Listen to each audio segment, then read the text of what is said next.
Ang susunod na programa ay nagpapatuloy dahil sa ating mga partners and supporters ng Greg Durante Ministry.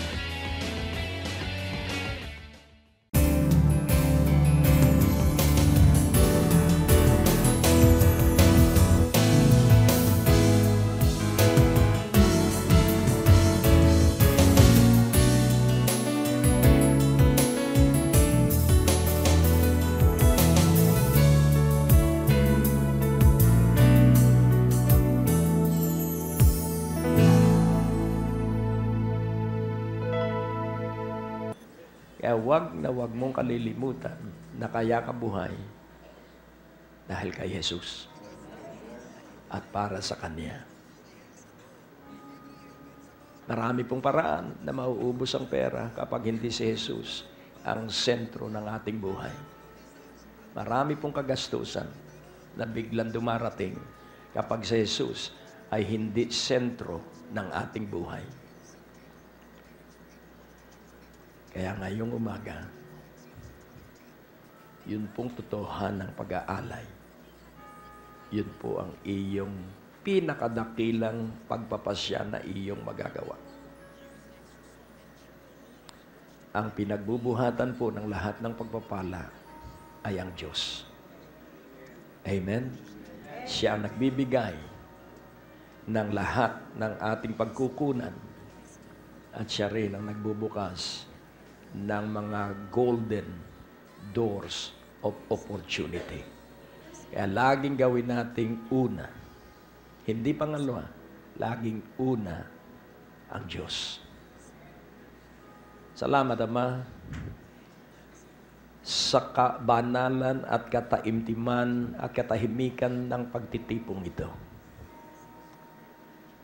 Makapenetrate ka sa puso ng lahat at makaabot ang bawat isa sa pagpapasya na ikaw ay laging una.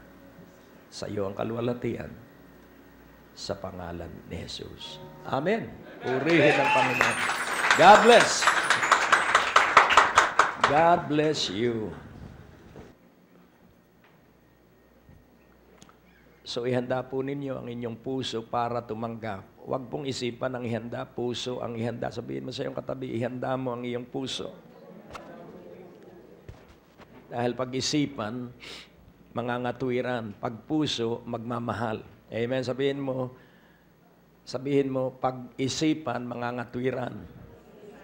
Pag puso, magmamahal.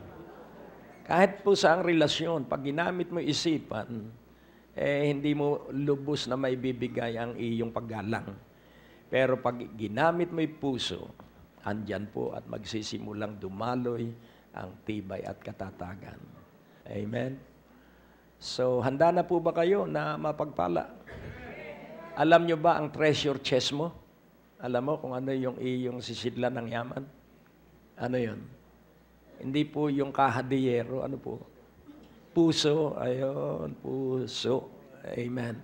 So yun po ang lalagyan ng kayamanan. At alam nyo ba kung ano yung kayamanan? Hindi po ito pera. Ang kayamanan po ay si Jesucristo.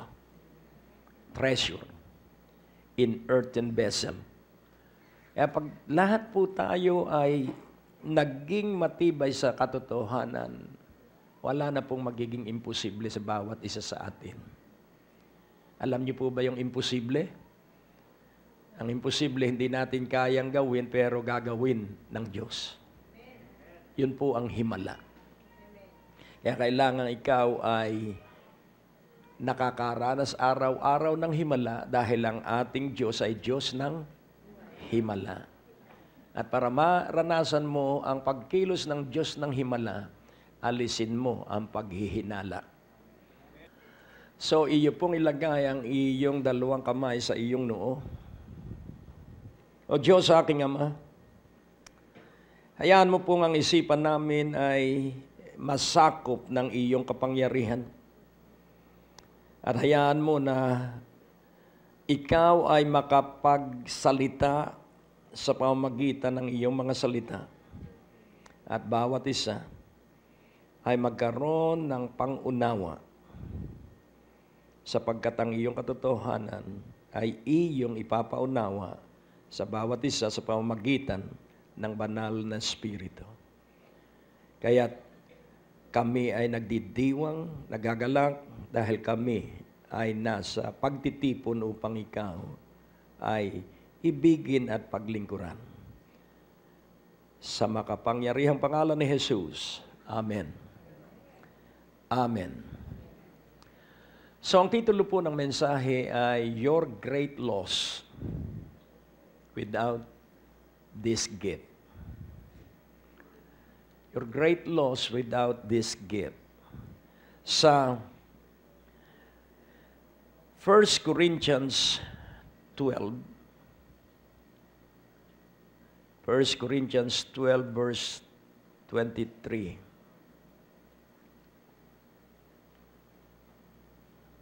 And those members of the body which we think to be less honorable,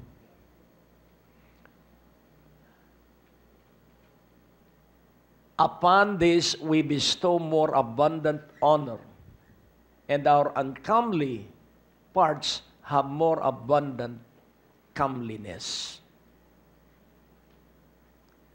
Verse 24.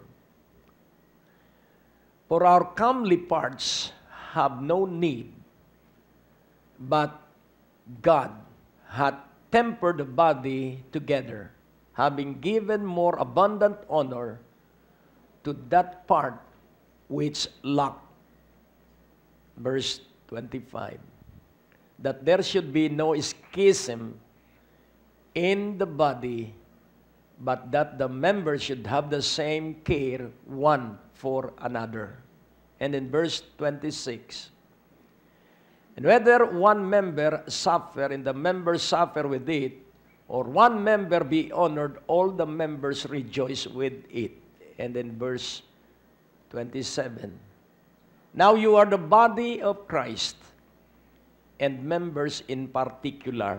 And then in verse 28, and God hath set some in the church, first apostle, secondarily prophets, thirdly teachers, after that miracles, then gifts of healings, helps, government, diversities of tongues. And then in verse 30,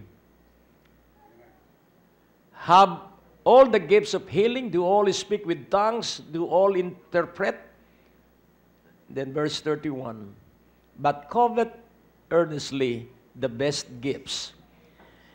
And yet show I unto you a more excellent way. Dito po sa verse 31, covet, earnestly desire. At atin din pong dapat na maunawaan na walang sino mang pwedeng mabuhay na hindi kasama ang mga kapatiran. Wala pong pwedeng mabuhay. Kailangan natin ng isa't isa dahil tayo ay kasama sa iisang katawan. At kung titingnan po natin,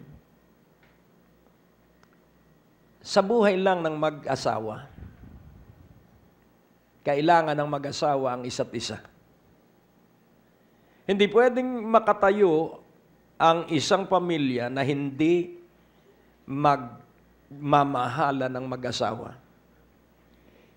Sapagkat yung kakulangan ng isa ay pupunan ng isa. The part that lack shall be filled by the other. So yung bahaging kulang, ang magpupuno ay yung isang bahagi. Tingnan po natin ang ating katawan. Hindi tayo makakarating sa ibang lugar kung wala tayong paa. Hindi tayo makakakain kung wala tayong kamay. At hindi rin natin mapapakain ang ating katawan kung wala tayong bibig. So dito po, ipinakikita rito yung larawan na kailangan natin ang isa't isa, kaya kailangang dumadalo tayo sa gawain para maalaala mo na hindi ka nag-iisa. Kaya't kung sa iyong pag-iisa, ikaw ay nalulungkot dahil sa ikay nabigo, dahil Hindi mo maunawa kung bakit nangyayari yung mga bagay na hindi mo naman ibig. Andyan ang kapatid para ikay aliwin sapagkat may mga panahon na siya rin ay dumaan doon sa dinaraanan mo sa ngayon. Kaya mabibigyan kanya ng payo kung paano na pagtagumpayan niya yung mga panahong kagaya noon. So, mapapalakas natin ang isa't isa. Kapag hindi sa kapatiran, kapag ikay nagpatutuo na masakit ang dibdib mo, pag hindi sa kapatiran, iba ang ipapayo sa iyo. Pero pag sa kapatiran ang ipapayo sa iyo, kayang-kaya yan ng Diyos. Hello? So, nai-encourage ka na magtiwala dahil eto at pinapayuhan ka nung nakapagtiwala. Kaya nga unawain nating mabuti, napakahalaga ng pagdalo sa pagtitipon. Sabihin mo sa iyong katabi, napakahalaga ng pagdalo sa pagtitipon. Sapagkat ang isa sa pambihirang kawalan natin ay kapag wala sa iyo itong isang regalong ito. Kaya kung titingnan po natin, covet earnestly the best gifts, plural. Kaya nais kong inyong makita ang kahalagahan nitong regalong ito. Sapagkat kahit po kapag ikay nagbe-birthday, ayaw mo man, pero ikay umaasa na may magdadala ng regalo sa iyo. Naghahanda ka, pero pag binigyan ka ng regalo, uy, nag-abala ka pa naman, pero yun ay gusto mo. Nakukuha niyo. Kaya nga, ating unawain, mahilig tayo sa regalo. Kaya nga, kung titingnan po natin, pag hindi ka sinuwelduhan, tatagal ka kaya doon sa opisina mo? Hindi.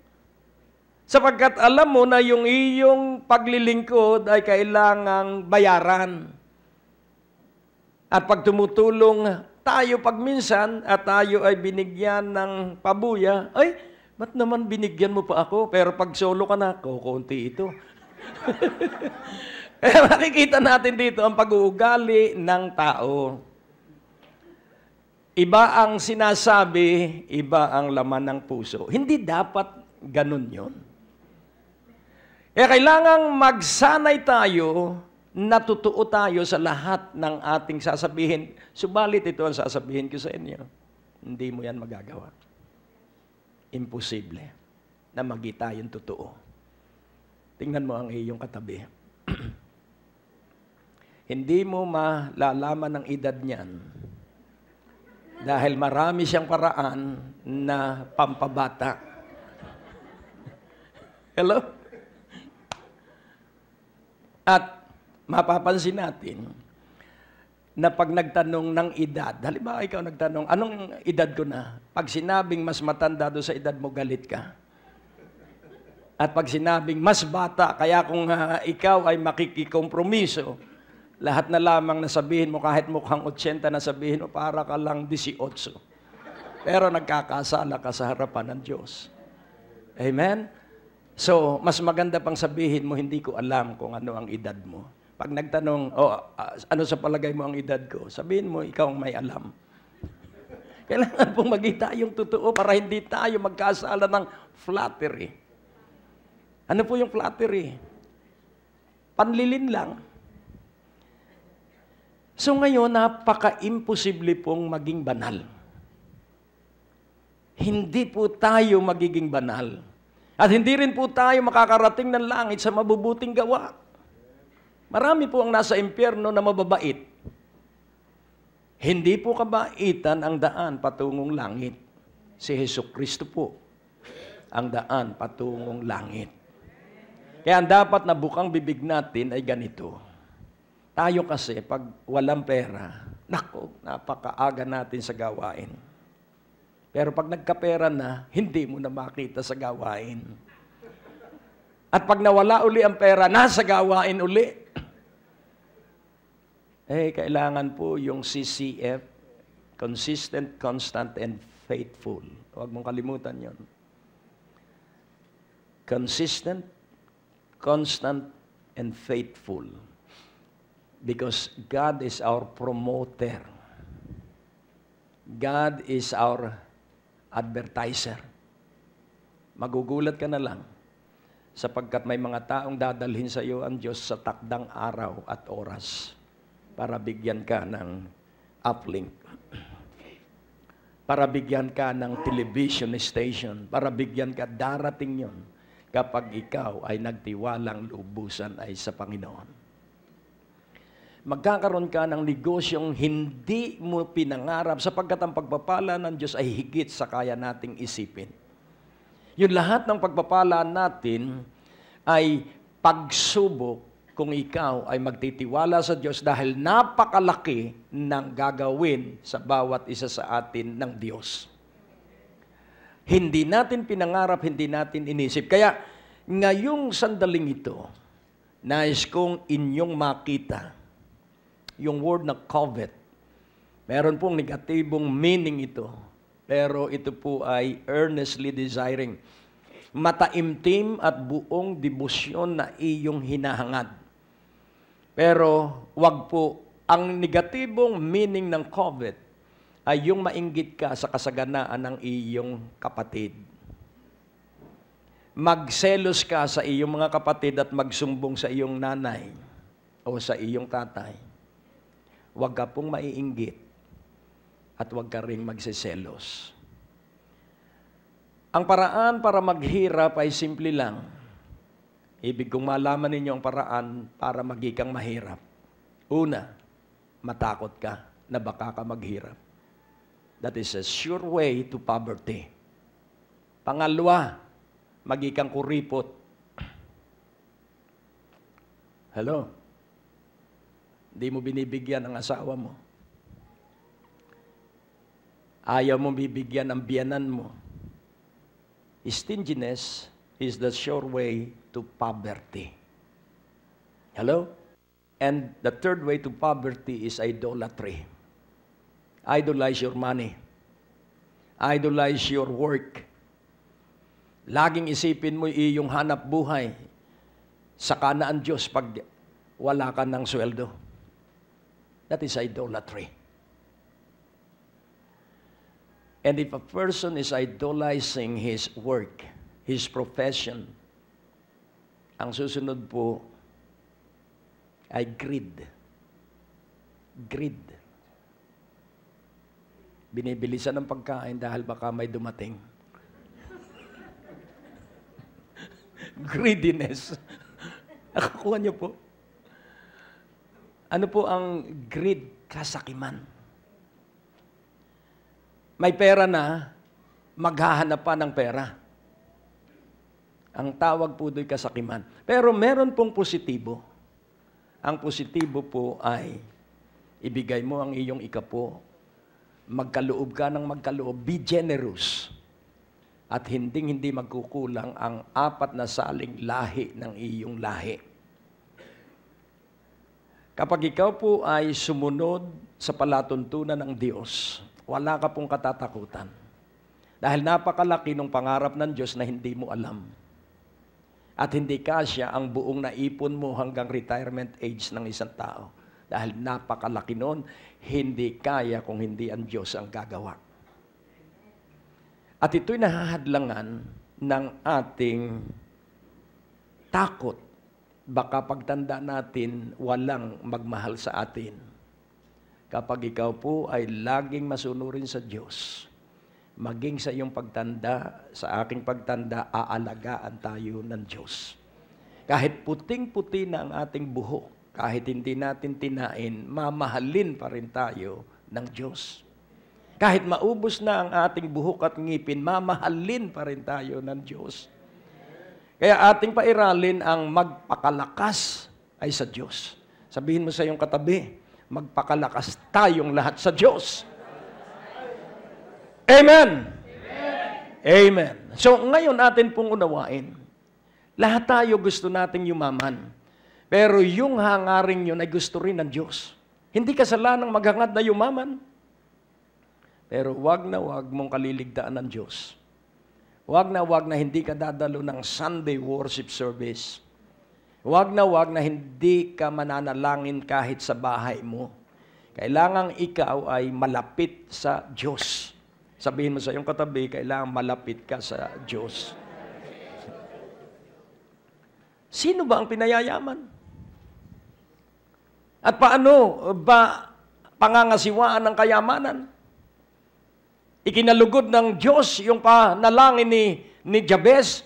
At ang sabi niya, bless me indeed and enlarge my territory. And let your hand go with me and protect me from evil.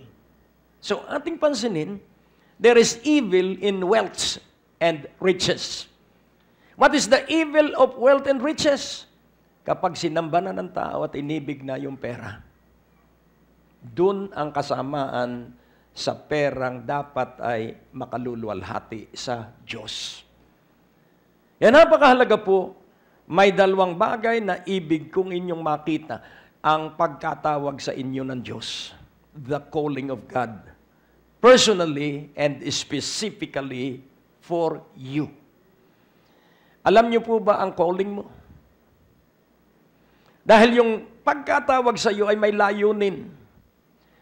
Kaya pag alam mo ang pagkatawag mo, anuman ang mangyari, mabigo ka man, malugi ka man ng kung ilang ulit, hindi ka panghihinaan ng loob sapagkat alam mo, kasama mo ang Diyos sa bawat kabiguan, alam mo, kasama mo ang Diyos sa bawat pagkalugi, at ang tinitingnan ng Diyos, tayo'y tapat pa rin na sumasamba at nagpupuri sa Kanya. Kaya sabi ng Moses kay Paraon, the Lord said, free my people so that they may serve me. Palayain mo ang bayan ko, sabi ng Diyos sa Paraon, upang sila'y maglingkod sa akin. So ang malayang buhay ay kapag ikaw ay naglilingkod sa Panginoon. Huwag mong paglingkuran ang iyong sarili. Huwag mong paglingkuran ang iyong pamilya. Paglingkuran mo ay ang Diyos, at kapag ang buong pamilya ay naglilingkod sa Diyos, wala pong katapusan ang pagsama ng Diyos. Kaya napakahalaga po na wag na hindi mo matatanggap itong isang regalong ito. Ngayon, atin pong unawain. Ang uri lamang ng buhay ay pananalig. There is only one kind of life, and that is the faith life. And faith is believing the incredible. Faith is seeing the invisible. And faith is doing the impossible. Kapag hindi ka marunong gumawa ng mga imposible dahil yung mga taong hindi nagtatagumpay, ang laging katwiran, walang pera. Ang laging naiisip, mahirap mangyari yan. Those are faithless people. Subalit, laging tatandaan mo na ang lahat ng karunungan ay galing sa Diyos. Ang lahat ng talino ay galing sa Diyos. At ang kanyang binibigyan ng talino ay yung mga maalab sa Diyos. Sino po ba ang nakaisip ng electric fan? Sino po ba ang nakaisip ng ganitong sound system na maririnig ng lahat ng tao yung isang nagsasalita? Tao po. At siya pinagkalooban ng talino at ang katalinuhan ay lahat ay galing sa Diyos. Kaya kung ating unawain, kailangang may takot tayo sa Diyos. Dahil ang takot sa Diyos ang simula ng karunungan. The fear of the Lord is the beginning of wisdom. Pero laging unawain mo, it is only the beginning. Kaya ang takot sa Panginoon ay hindi kapag tayo lamang ay namumroblema. Ang takot sa Panginoon, kahit tayo ay nasa pagsubok, kahit dumaan tayo sa pagkakasakit, kailangan yung takot sa Panginoon ay ating pairalin. At ang takot sa Panginoon ay ang sambahin ng Diyos at sabihan na ikaw ang may kontrol ng lahat ng bagay. Sabihan ang Diyos na siya ang may likha at lalang ng langit at lupa at may-ari ng lahat ng naruroon. Kaya Diyos ko, ang may takot sa Diyos hindi natatakot sa sakit. Ang may takot sa Diyos hindi nalulumbay sa kabiguan. Ang may takot sa Diyos, nagdidiwang sa Diyos anuman ang kanyang kalagayan. At magiging kang malusog. Hello? But covet earnestly the best gifts, and yet show I unto you a more excellent way. Gusto ng Diyos na mayaman ka. Kaya nga ibinigay niya yung kapangyarihan para magkaroon ng kayamanan. Kaya nga unawain nating mabuti, kailangan alam mo ang gusto ng Diyos at pag nalaman mo ang gusto niya, sambahin mo siyang lagi. Dahil yung gusto niya ay mangyayari sapagkat siya ang magbibigay ng step by step na paraan para mangyari yung gusto ng Diyos. Kaya huwag kang hihiwalay sa may gusto. Do not separate yourself to the one who desire the best for you. Nakukuha niyo po? Ngayon nating unawaing mabuti. Sa Matthew 25:15, gusto mong yumaman? Ilan yung may gusto? So sige, kung ayaw niyo, pero alam kong lahat ay gusto nating yumaman. At ang sabi po dito, and unto one he gave 5 talents, to another 2, and to another 1, to every man according to his several ability. And straightway took his journey. Discover your abilities. You have abilities inside you. Linagyan ka ng Diyos ng kakayahan. So once you discovered your ability, that power to get wealth will be poured down to you. Tuklasin mo yung iyong kakayahan. Nakukuha niyo po? At doon ibibigay ng Diyos ang lahat ng kanyang tulong, suporta at probisyon doon sa kakayahan mo.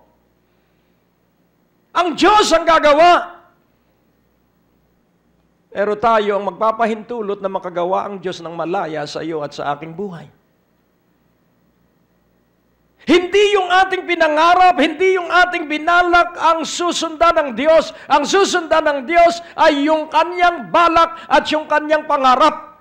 Tapos na naman po ang ating palatuntunan at nais po naming makarinig mula sa inyo. Maaari po kayo sumulat sa PO Box 4135 Manila o mag-text sa mga numero na nakikita nyo sa ating screen o tumawag sa mga telepono na inyo pong nakikita din sa ating mga screen at handa po kaming makarinig mula sa inyo ng patotoo ng pagpapalat, biyaya at tagumpay. At kung kayo po ay napagpala sa palatuntunan ito, maaari nyo pong ipadala ang inyong mga kaloob sa iba't ibang sangay ng Bangko de Oro sa buong Pilipinas at maihatid ang mabuting balita sa lahat ng panig ng bansang Pilipinas. At kung kayo po ay wala pang dinadaluhang panlingguhang gawain, inaanyayahan po namin kayo sa 2nd floor, Medicare Building, Ortigas Avenue, Green Hills, San Juan, alas 9:30 ng umaga at alas 4:30 ng hapon. Lahat po ay welcome sa gawain ito. At tuwing araw ng Biyernes, meron po tayong Night of Revival sa ganap na alas 6 ng gabi. Dito rin po sa Green Hills, San Juan. Magsama-sama tayo sa palatuntunan ito sa ganito rin pong oras at patuloy ninyong maranasan ang biyaya at kasapatan ng ating Panginoon, and it's always a great day to live.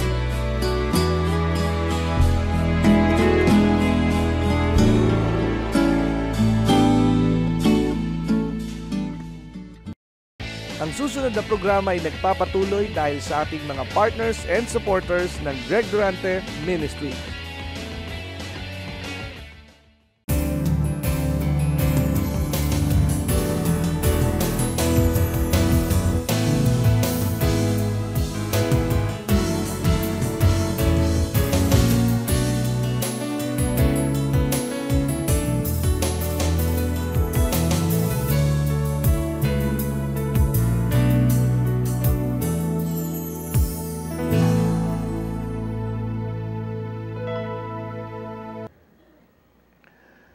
At yung atin pong titingnan sa Romans 12:3, para tayo mabuhay sang-ayon doon sa mga kakayahan na nasa atin, several abilities.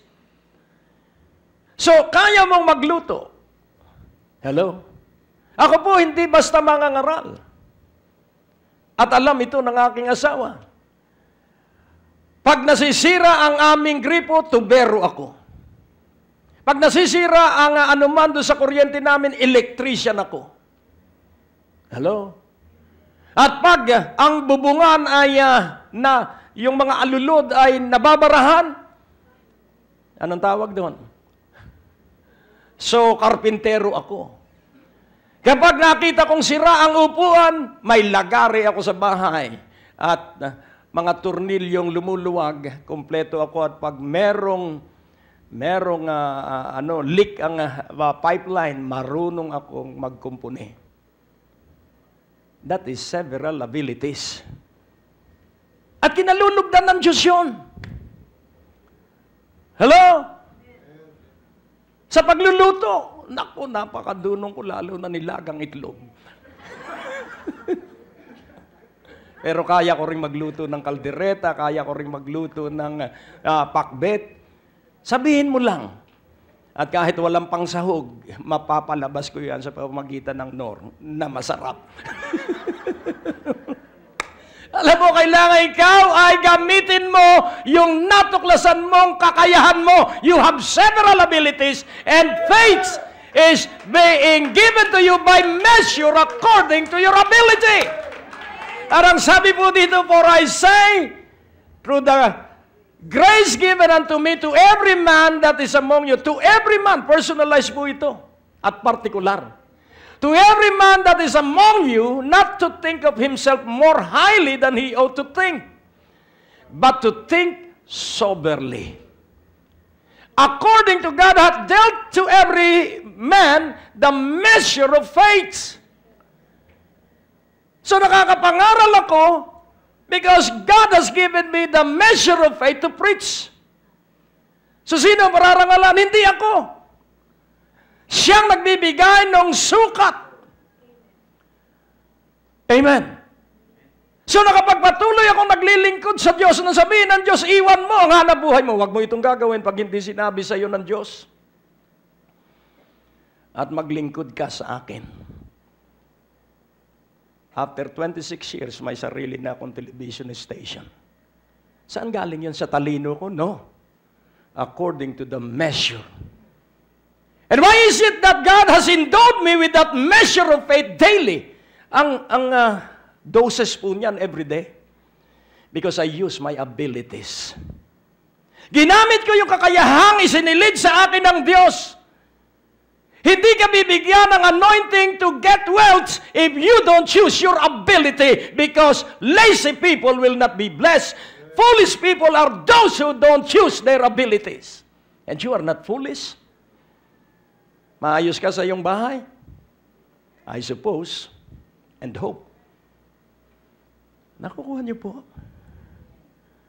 Hindi ka iimbitahan ng taong dakila kung hindi nakita ng Diyos. Sabihin mo, my promoter is God. Sabihin mo, my advertiser is God. The one who sees you is the one who will promote you. Amen? Eh, yung lihim mong ginagawa, yung lihim mong iniisip, kita ng Diyos yun. Kaya kung hindi ka totoo sa iyong asawa, kita ng Diyos yun. Kung hindi ka totoo sa iyong bossing sa opisina, kita ng Diyos yun. Eh, ang sabi ng Biblia, maglingkod ka sa boss mo na parang sa Diyos ka naglilingkod. Gumawa ka ng gawain na parang sa Diyos ka gumagawa. At ang Diyos na nakakakita ng iyong puso, ang magpupromote sa iyo, mag-aangat sa iyo, at dadalhin ka sa mabiyayang landas.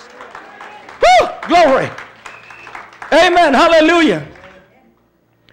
Kaya kailangan alam mo ang pagkatawag sa iyo. At hindi ako ang nagsabi sa aking mga anak, ikaw ay ganito, ikaw hindi po. Meron pong tagapagsiwalat. Hello. Let my people go so that they may serve me. Gusto mong maging mayaman? Ang akala ng iba, blessed are the poor in spirit. Ang akala ng iba, ay walang pera ang poor in spirit. No. Ang poor in spirit po, you are strong in the Lord and in the power of His might. Nakukuha niyo po? Ang akala ng iba, ang meekness ay maging mahirap. No. Blessed are the poor in spirit, for they shall. For theirs is the kingdom of God. Blessed are the meek, for they shall inherit the earth. Kanino ipamamana ang buong lupa? yung mga maamo na matatapang na nagtitiwala sa Diyos kahit walang puhunan. Yung iba, naghihintay pa ng puhunan, mamamatay na lang, ay wala pang puhunan. Dahil ang puhunan, pinupuntahan, hindi hinihintay. Nakukuha niyo po? At walang bangkong magtitiwala sa iyo kapag alam niya na hindi ka marunong mangasiwa ng pera.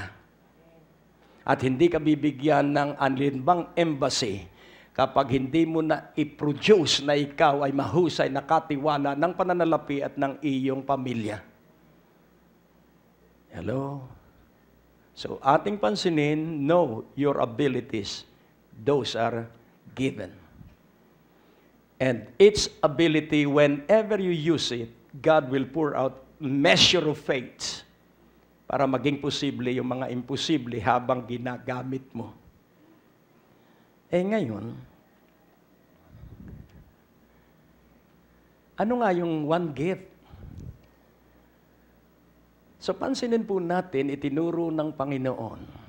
Naalaala natin, hindi na natin iisa-isahin. Kung kayong ama na masama ay nagbibigay ng mabuti sa inyong anak, hindi kaya ibigay ng inyong ama sa langit ang banal na Espiritu? That one gift is the Holy Spirit. Hello? So with the Holy Spirit in me, I am assured that Emmanuel, God is with me. Because the Holy Spirit is the seal of the ownership of God. The Holy Spirit is the evidence of the presence of God. And how shall you determine that the Holy Spirit is in you?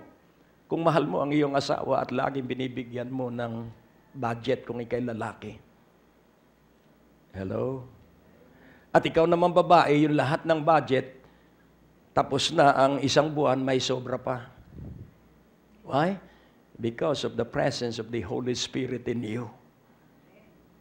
At magugulat ka na lang dahil yung budget mo ay laging sobra dahil may pangako ang Diyos na ang pagpapalang ibibigay sa atin so sobra para may magamit tayo sa ating mga kamag-anak, para may magamit tayo sa mga nangangailangan, at para mangyari ito, kailangang puspos ka lagi ng banal na Espiritu. Paano nga mangyayari yun? Paano ka nga mapupuspos ng banal na Espiritu? Laging tandaan natin, it's not by might, it's not by power. So it's not my talent, it's not my abilities. No, I don't trust my talents and abilities, though I have. Dahil doon sa training ko, matagal sa construction at sa sales ng mga heavy equipment. So yung training na yun ay preparasyon para sa mga gawaing inihanda ng Diyos. Malaki ang gawain ng Diyos na inihanda para sa iyo. Pero ang kailangan mo'y banal na Espiritu. Laging tandaan mo, pag tayo'y dumaan sa pagkakasakit, ang kailangan natin banal na Espiritu. Huwag ka munang mag-iisip ng doktor, na pangalan ng doktor at gamot. Ikaw muna'y lumuhod. Hello? Lumuhod ka muna! Makipag-ibigan ka muna sa banal na Espiritu at ang banal na Espiritu ang magdidirekta sa iyo at ang banal na Espiritu ang papatnubay sa iyo, ang banal na Espiritu ang magpapayo sa iyo at sundin mo ang kanyang payo at sasamahan ka ng Diyos hanggang sa kaganapan ng kanyang iniutos sa iyo. Because the Holy Spirit will give us wisdom and understanding, counsel and might and knowledge in the fear of the Lord. And when you have the Holy Spirit, then your fear of the Lord will increase and multiply. Nakukuha niyo po? Kaya kailangan natin ng banal na Espiritu. Sabi nga ni David, cast me not away from thy presence, O God. Take not thy Holy Spirit away from me. So we need the Holy Spirit because without the Holy Spirit, we cannot do anything. The Holy Spirit is another helper. Ang sabi ng Panginoon sa kanyang mga alagad, aalis ako, huwag kayong malungkot dahil pansamantala lang ang pag-alis ko at ako'y babalik din. Wow!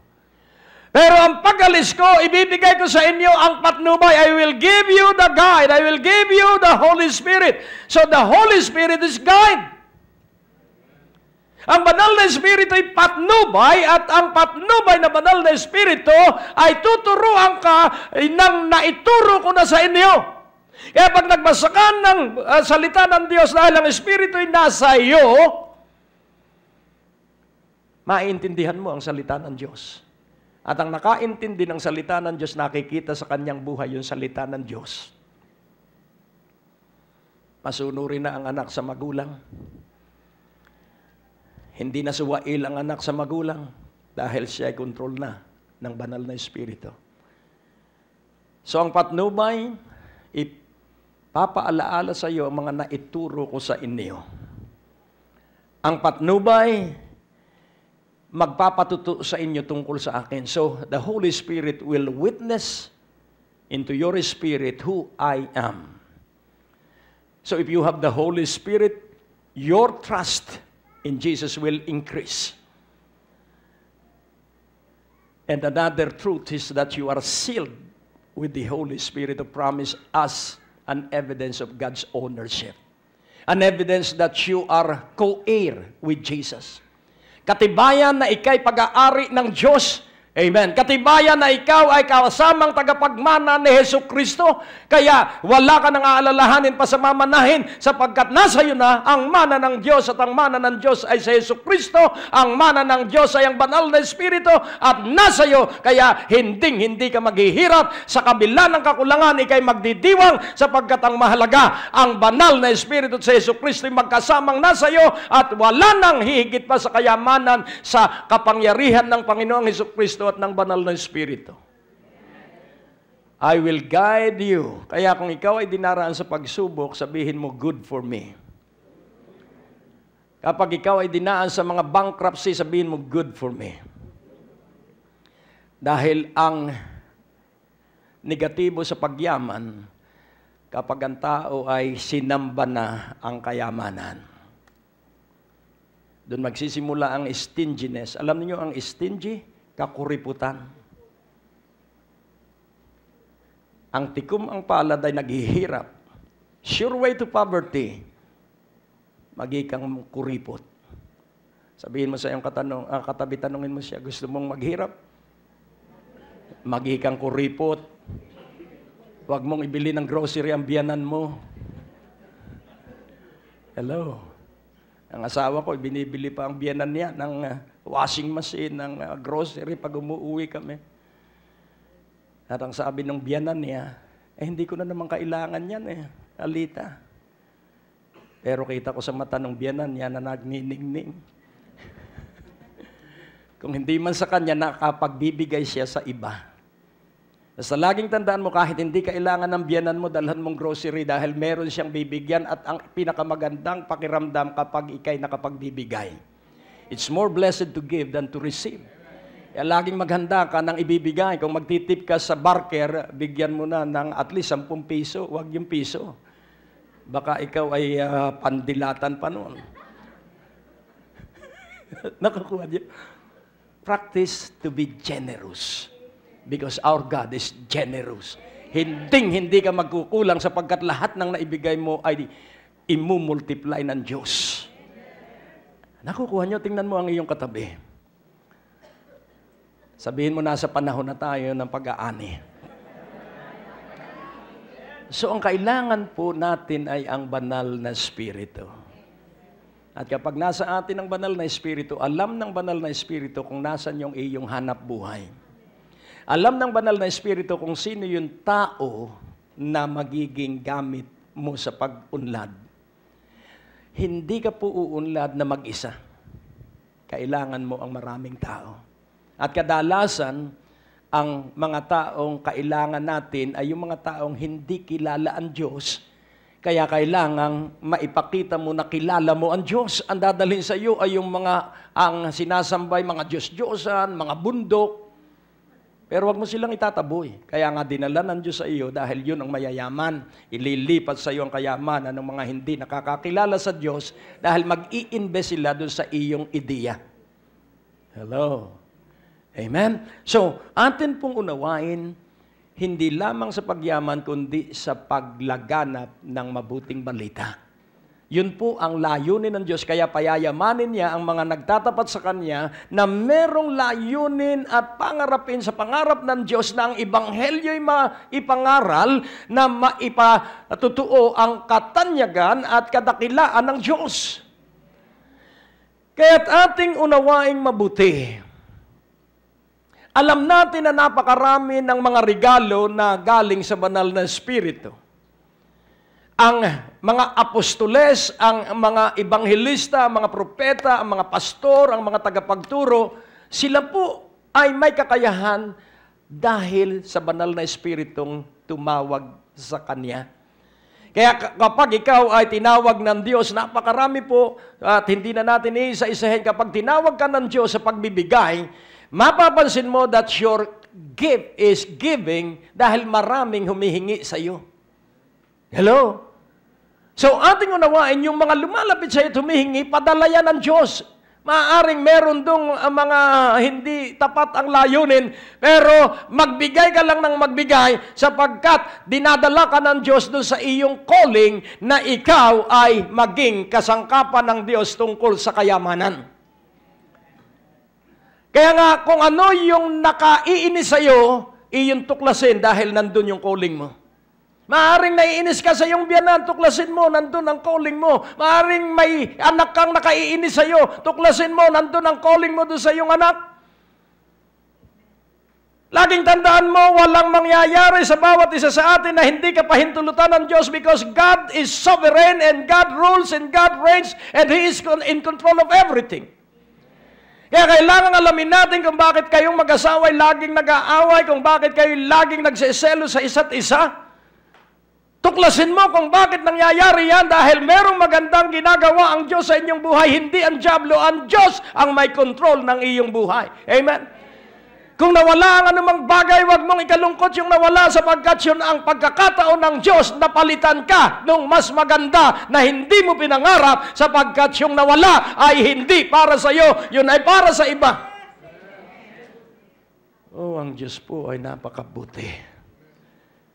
Kaya kung uunawain mo, at ang mga pag-uunawa lang ay hindi ang pastor, ang magbibigay ng pangunawa ay banal na Espiritu. Huwag kayong aalis ng Jerusalem hanggat hindi kayo puspos ng banal na Espiritu. Iisa po ang Pentecostes. Iisa po ang pagkakataon ng baptism of the Holy Spirit. Pero every day is filling with the Holy Spirit. Pagkagising sa umaga, umawit ka na ng umawit at ikaw ay bubuhusan ng panibagong katalinuhan. Sa Diyos ang papuri. Laging tatandaan mo, pagkasama mo ang banal na Espiritu, sa iyong tagumpay, ikay luluhod at magpupuri at magpapasalamat sa Diyos. It's because of Him. At pag nagkukwento ka, ikukwento mo, it's because of Him. Na kaya ako'y may sasakyan, it's because of Him. Kaya ako'y may mabait na asawa, it's because of Him.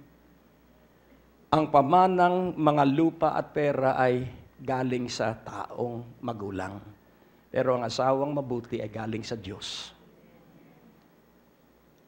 At laging tandaan natin na ang mga anak ay pagpapalang galing sa Diyos. Kung sakali man na hindi magaganda ang ugali ng ating mga anak, ibig sabihin, yun po ay mga kasangkapan sa pagkatuto natin sa iba't ibang issues of life. Nakukuha niyo po? Kailangang may oras at panahon na idinadalangin mo ang iyong mga anak. At kailangan ang iyong mga anak ay nagtitiwala sa iyo. Pag naalala ko, pag nahuhuli ang alinman sa anak ko, ang sinasabi nila, anak po ako ni Bishop Greg. At yung sasabihin ng humuhuli, ano, kung anak ka ni Bishop Greg. Pero meron silang magandang patutuo. Sila ay pinapangaralan na lang. Dahil may mga traffic violation po tayo na pag minsan hindi natin napapansin. Pero kapag ikaw po ay malusog ang relasyon sa iyong magulang at ang magulang mo ay malusog ang relasyon sa Diyos, hindi ka po kalilimutan ng Diyos. at ang banal na Espiritu. Kaya nga ang sabi ng Diyos kay Lucas, sabihin mo sa aking mga alagad, Luke 24:49, huwag silang aalis ng Jerusalem. At siya rin ang sumulat ng Book of Acts. At ang sabi, huwag kayong aalis ng Jerusalem. Paano sila napuspos sa unang Pentecostes ng banal na Espiritu? Sa pamamagitan po ng pagdalo sa prayer meeting ng 120. Kaya kung ibig mong umunlad ang banal na Espiritu sa iyong buhay, mag-prayer meeting kayo sa inyong bahay. Hello? At kailan magkakaroon ng prayer meeting? Sa panahon kayo kumakain. Hello? Dahil yun po ang sabi ng Biblia, mapapayuhan mo ang iyong mga anak sa panahon ng pagkain. Huwag naman ang prayer meeting ay sermon ka ng sermon. Alam mo, mahal yan, kinakain mong yan, kaya huwag ka, hindi dapat ganun. Basta sabihin mo, mga anak, salamat dahil lahat ng pagkain nasa ating hapag ay donor ng Diyos. Donation. Our donor is God and this is the donation from God. Kaya yan mga anak, wala yang cholesterol, wala yang sakit. Dahil sabi ng Diyos, kapag nagpasalamat tayo, inaalis ang mga sakit sa ating pagkain at inumin. Amen po ba? Kaya kailangan consistent ka. Kaya yung measure of faith na gagamitin mo sa iyong abilities. Meron kang abilidad, meron kang kakayahan, meron kang giftings. Pero ang banal na Espiritu ang magpapaalaala noon. Ang banal na Espiritu ang tatrabaho doon sa iyong ability. Ang banal na Espiritu ang mag-aayos ng iyong landas. Ang banal na Espiritu ang magpuprotekta sa iyong likuran. Ang banal na Espiritu ang liligid sa iyo. At ang banal na Espiritu ang magdadala na ikaw ay pagtiwalaan ng TBN, na ikaw ay pagtiwalaan ng mga pastor ng Amerika, sapagkat the promoter and the advertiser is the Holy Spirit. Nakukuha niyo po? Kaya nga po, halika na. At magpakaalab tayo sa banal na Espiritu. So always pray, Holy Spirit. Basta ang aming ugali, pagpupunta kami sa mga mall areas, malayo pa kaming mag-asawa ay nagpe-pray na para sa parking. At basta nakakuha kami ng parking, hindi pwedeng hindi ako luluhod kahit na masakit sa tuhod yung kahit rap yung parking. Basta ako magpapasalamat sa Diyos. Pag minsan nga sasabihin ng aking asawa, uy, nakatingin sa iyo. Hindi bale, basta ang mahalaga yung nakatingin sa itaas. Dahil siya ang magpapala sa iyo. Kaya nga sa kabuuan, if you have the Holy Spirit, you will have respect in your father and your mother. If you have the Holy Spirit, you will love your children and your daughter-in-laws and son-in-law. If you have the Holy Spirit, hindi pwedeng hindi ka iibig. So covet the best gifts, but more so, the gift giver. Iyong hangarin na mapuspos ka lagi ng banal na Espiritu. At saan ka man dalhin, magpasalamat ka sa banal na Espiritu. Saan mang lugar, dalhin ka ng Diyos para bigyan ng bahay. Kahit hulugan yan, sabihin mo, paid in full by the blood. After 17 years, bayad ang house and lot namin. At lahat ng mga bayarin, paid in full, sa simula pa lang na ipagkaloob ng Diyos na simulan yung bayarin. Kaya nais ko pong ipaunawa, hindi ka pababayaan ng Diyos. Kung ikay may sakit, basta laging tandaan mo, ang banal na Espiritu kasama mo at hindi ka matitigo sa sakit sa puso o sa head stroke. Laging tandaan mo, malumanay at mapayapa ang kamatayan ng bawat isang sinasamahan ng banal na Espiritu. At ang palatandaan na kasama mo ang banal na Espiritu, wala kang takot na mamatay. The mother of all fear is the fear of death. Ang pinakang ina ng lahat ng takot ay ang takot sa kamatayan. Kaya nga, laging pinapaalaala ko sa broadcast at sa pulpito na huwag katakutan ng kamatayan dahil pintuan yan sa pagpasok sa walang hanggang buhay sa piling ng Diyos. Kaya ang gusto lang na mamatay ka ay ang dyablo dahil ikaw ay mabisang kasangkapan ng Diyos. At ang bisa ng paggamit sa atin ng Diyos ay sa kapangyarihan ng banal na Espiritu sapagkat maraming umaawit sa Diyos, lalo na sa panahon ng mga pagsubok. Kaya nga ang sabi ng Diyos ng Panginoong Hesukristo, tigilan na ninyo ang pagsamba sa Diyos, sabi ng mga Pariseo. At ang sabi ng Panginoon, kapag hindi ninyo sinamba ang Diyos, mga bato ang sasamba sa Diyos. Gusto mo ba na yung pader ng bahay mo ang sasamba sa Diyos? Kaya ikay umawit, madaling araw pa lang, umawit ka na sa Diyos. Amen? At pag ang iyong boses ay laging naririnig sa langit, sa pag-awit mo pa lamang, itinataboy mo na ang mga masasamang espiritu. Hello? At makaaawit lang tayo ng tuloy-tuloy because of the presence of the Holy Spirit. So desire this gift of the Holy Spirit. Pinangako kay Abraham, the Holy Spirit. Itinuro ng Panginoon ang pangako ng Diyos kay Abraham, the Holy Spirit. Natanggap nila sa prayer meeting ang banal na Espiritu. Kaya sa iyong panalangin sa araw-araw, mapupuspos ka ng presensya at kapangyarihan ng banal na Espiritu. Kaya nga, hangarin mo ito. At mararanasan mo kung gaano kaganda ang buhay. At kapag natanggap mo na maganda ang buhay sa gitna ng iba't ibang nangyayari, hahaba ang iyong buhay at dadami ang iyong mga pagpapala. So, manalangin tayo at hilingin natin sa Diyos na laging mabuhay tayo bawat segundo ng ating araw-araw na pagkabuhay na laging puno at puspos ng banal na Espiritu. O Diyos aming Ama, iisa ang paraan para sambahin ka sa Espiritu at katotohanan.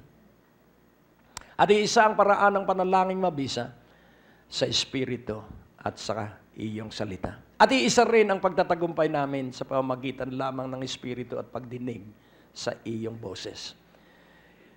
Kaya't hinihiling ko na ang iyong mga anak ay wag na wag kalilimutan ang mga aliw, ang tagapayo, ang tagapagpatutuo tungkol sa iyo at sa Ama.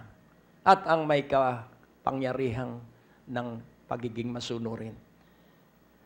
Laging lingapin mo kami, banal na Espiritu. Bawat isa, laging ang tibok ng puso ay banal na Espiritu. Ang bukang bibig ay banal na Espiritu. At ito ikinararangal ng Panginoong Hesus at ikinaluluwalhati ng Ama.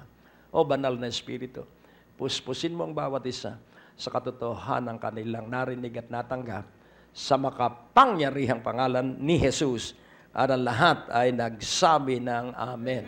Ang Diyos po ay napakabuti. God bless you po. Ang natapos na palatuntunan ay nagpapatuloy dahil sa inyong mga pinansyal na kaloob na ibinibigay sa Greg Durante Ministries.